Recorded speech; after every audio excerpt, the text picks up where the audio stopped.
J'imagine votre déception et en même temps votre fierté. Quelle tristesse. C'est un bon résumé. C'est ce que j'ai dit aux joueurs un instant. On est d'abord très tristes tous, déçus, comme après une défaite et surtout comme ça, parce qu'on est passé si près du but. Et en même temps, ce que j'ai dit à tous les joueurs un instant dans le vestiaire, c'est qu'ils nous avaient rendus immensément fiers et qu'ils nous avaient fait vibrer.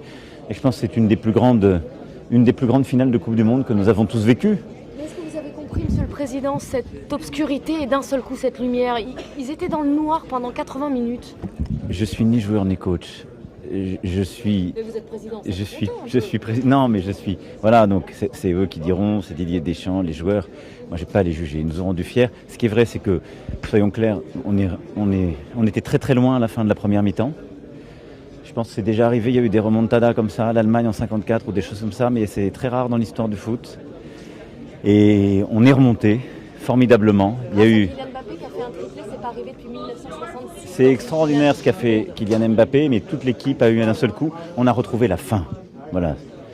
Et donc il y a eu à partir de la 60-65e une équipe qui a retrouvé la fin, qui a envie. Il y avait un moment qui était là. Moi j'y ai immensément cru. J'ai cru qu'on allait marquer avant la fin du temps réglementaire. J'ai cru qu'on allait marquer les premiers pendant les prolongations. Et après on a fait un deuxième miracle. On est revenu de nulle part parce que revenir d'un 3-2 en prolongation c'est très rare et on l'a refait. Et on a eu, malgré tout ça, on a eu la balle de match. Elle était dans nos pieds. Oui, parce qu'il était désespéré. Autour de lui. Parce que c'est un très grand joueur, mais il est jeune. Et donc je lui ai dit qu'il avait que 24 ans. 24 ans dans le 48 heures. Et donc, qu'est-ce que je voulais que je vous dise? Il a été meilleur buteur de cette coupe. Il est un joueur extraordinaire. Il a déjà gagné une Coupe du Monde. Il fait une finale. Voilà. Et donc, il a que 24 ans. Et je le dis, franchement, je ne suis pas le mieux placé pour essayer de raisonner ce soir les gens. Parce que j'étais au moins aussi triste que lui. Vous leur avez dit quoi dans le vestiaire? Ça, qui nous avait rendus très fiers. Mais on sent que Et vous qu'à êtes la très fin, ému, Monsieur le Président, d'ailleurs. comme quand on a perdu un match de foot, et surtout qu'on n'est passé à rien.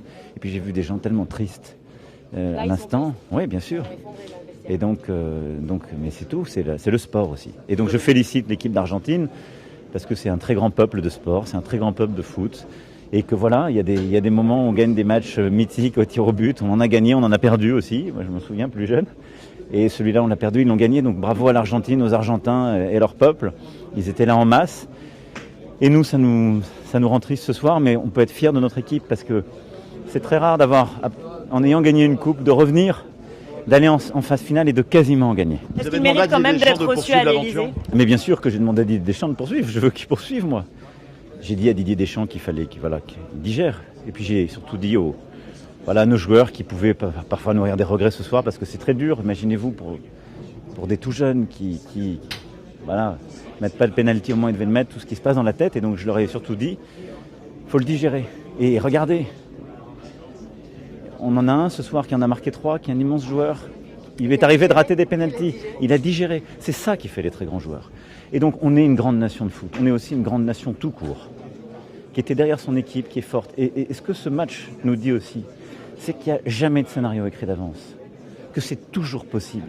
Moi, chaque fois qu'on s'est pris un but, j'étais debout pour dire on repart. J'ai essayé de crier on repart, on prend le ballon et on va en remarquer un. Donc tout est possible si on se tient unis, si on est ensemble, s'il y a de la volonté, du talent. C'est ce qu'elle a montré, cette équipe. À la fin, on n'a pas de chance. Ok. C'est encore plus rageant et triste. Ok. Il y a des tas de nos mômes qui pleurent, il y a des tas de gens qui pleurent ce soir et on est triste. C'est vrai.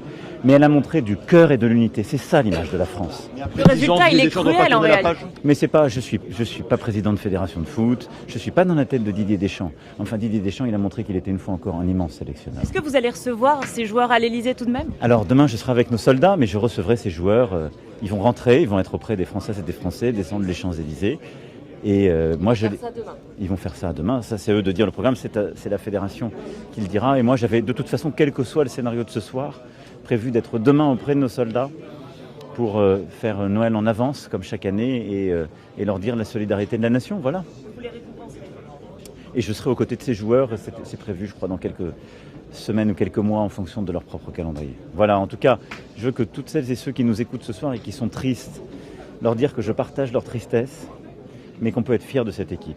Il ne faut pas l'oublier. Il faut être et qu'elle dit aussi quelque chose de ce que nous sommes profondément, d'une capacité à remonter du plus fou, de créer l'impensable, d'être unis et d'avoir des talents géniaux. C'est la résilience en quelque sorte. C'est la résistance, l'exploit, c'est voilà. Donc vive la République et vive la France. C'est comme ça que j'ai fini mon speech au vestiaire. Vive la République et vive la France.